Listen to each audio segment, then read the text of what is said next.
el mandato de expandir el evangelio de la palabra de Dios hasta lo último de la tierra.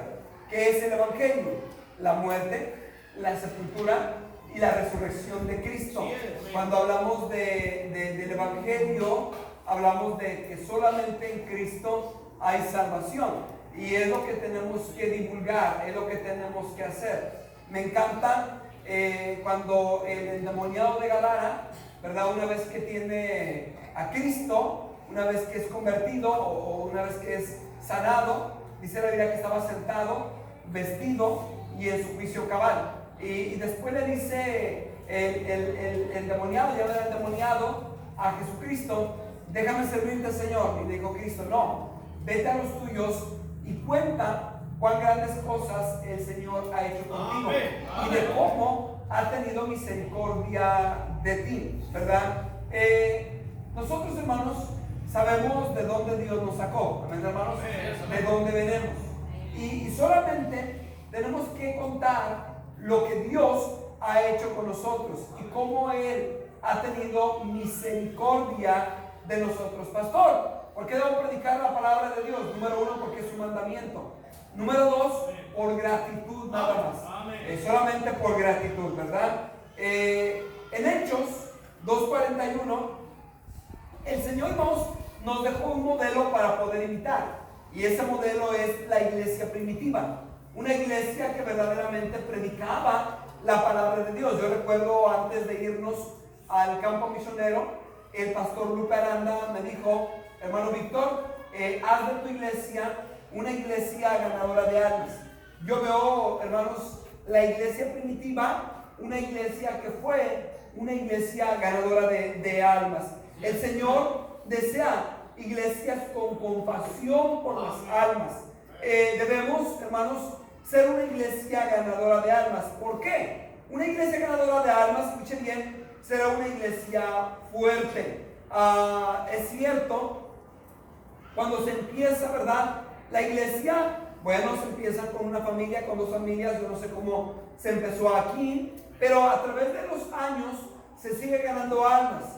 Gente se sigue añadiendo a la iglesia sigue creciendo, los que fueron salvos siguen predicando, la iglesia empieza a crecer y la iglesia, hermanos, empieza a ser una iglesia fuerte. Amén. Pastor, ¿por qué una iglesia fuerte? ¿Por qué una iglesia grande? Escúcheme bien, yo deseo tener una de las iglesias más grandes en todo Sudamérica.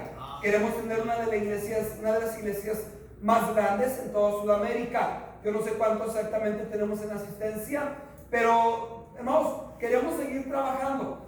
Queremos querer seguir ganando almas, porque queremos tener una iglesia más grande. Es más, yo estoy picando a los hermanos, estoy retando a los hermanos. El auditorio, pues es un auditorio para 2,000 personas, falta el balcón. Pero yo le estoy pidiendo a los hermanos que empecemos a orar para adquirir un terreno abajito, luego pegado a nuestras instalaciones, un terreno de 7,000 metros.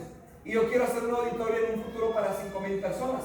Y queremos tener más salones, canchas de fútbol. ¿Por qué, pastor? Para hacerse famoso, para levantar el nombre de usted. No, mi hermano, es para levantar el nombre de Cristo y salvar a las almas. Ahora, ¿por qué? Si tenemos una iglesia ganadora de almas, escuchen bien, como resultado, seremos una iglesia fuerte. Una iglesia fuerte, grande, hará un impacto local y un impacto global. Yo no quiero ser nada más bendición de una manera local. Yo quiero ser bendición de una manera global. Eso es el asunto de la obra misionera. Dice la palabra de Dios: pero recibiréis poder cuando haya venido sobre vosotros el Espíritu Santo. Y me seréis testigos en Jerusalén, en toda Judea, en Samaria y hasta lo último de la tierra. Es aquí, en Los Cabos, ¿Cabos a Lucas?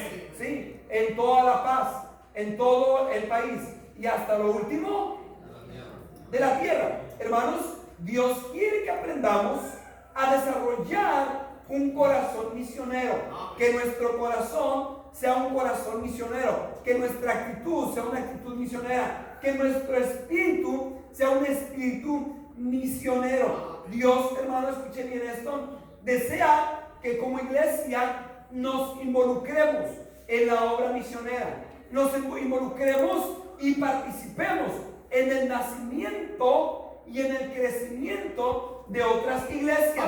Cuando hablamos de la obra misionera, estamos hablando, hermanos, de tener parte en el nacimiento de nuevas iglesias en otro país, en el crecimiento de esas iglesias o de otras iglesias. Dios quiere que nos involucremos. La iglesia de Antioquía, hermanos, llegó a ser una de las iglesias misioneras más importantes del primer siglo. Ustedes deberían de querer que esta iglesia, hermanos, ¿cuántos aman esta iglesia?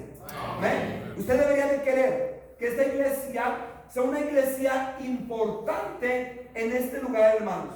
Dios quiere que esta iglesia sea una iglesia fuerte. Veamos el día de ayer, si se va a escribir un libro, no nada más, no estoy diciendo esto para querer tener el nombre de esta iglesia en un libro, pero que tenga parte en la historia de la obra misionera.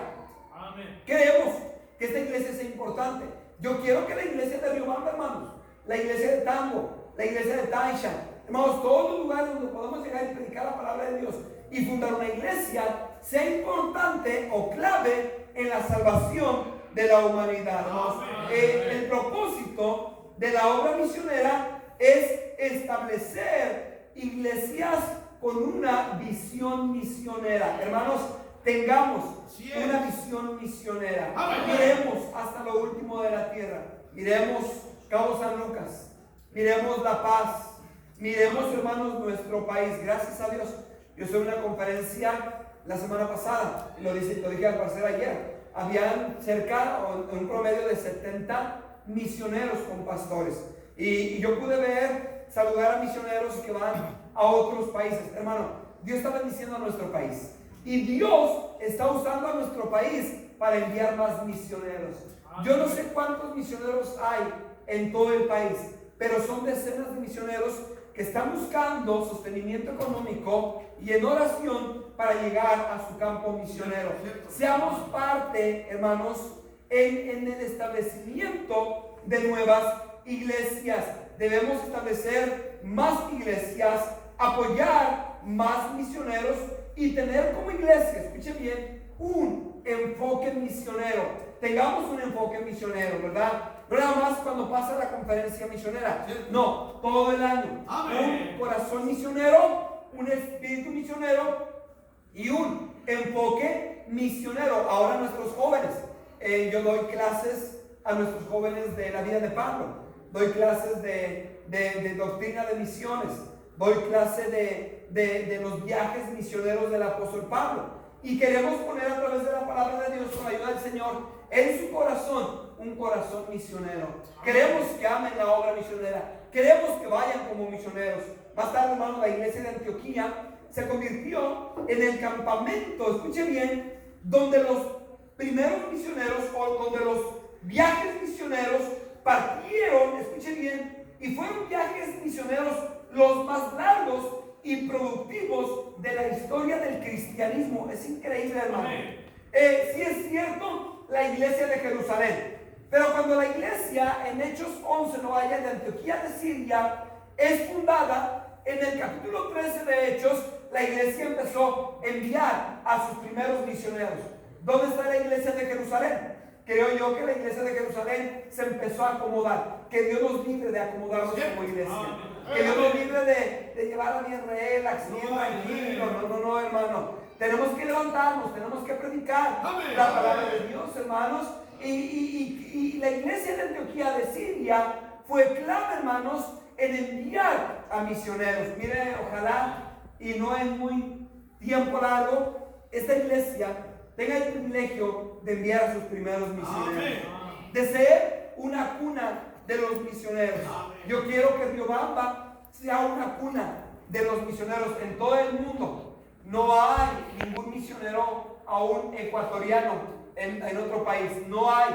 Queremos que nuestra iglesia sea una de las iglesias que está enviando a sus primeros misioneros a otras partes del mundo. Los viajes del apóstol Pablo, los viajes misioneros de Pablo y sus compañeros o su equipo ayudaron, hermanos, a contribuir en el nacimiento y en el crecimiento de otras iglesias. Iglesia, ayudemos a contribuir en el nacimiento y en el crecimiento de otras iglesias.